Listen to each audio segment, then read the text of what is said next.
Take body substance isolation precautions before immobilizing the patient's head in the neutral inline position. Pass this to your partner.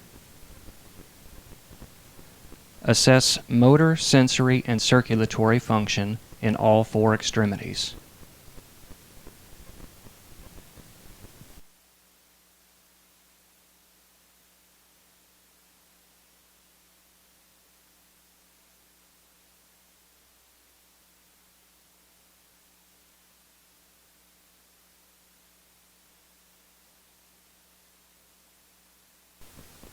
Measure and apply an appropriately sized extrication collar.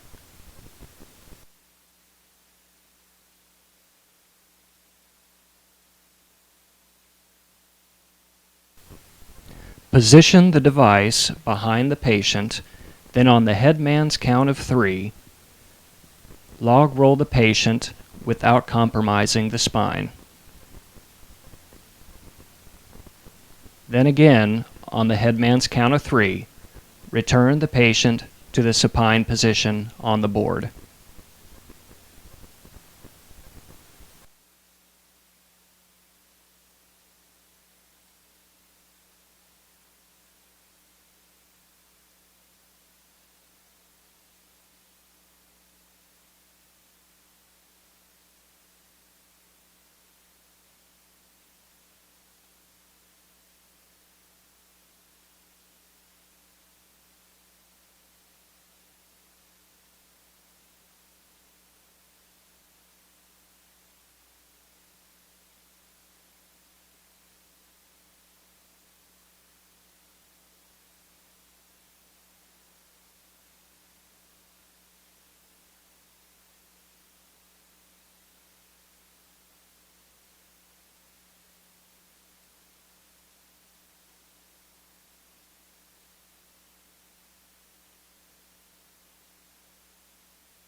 Once again, reassess pulse, motor, and sensory function in all four extremities.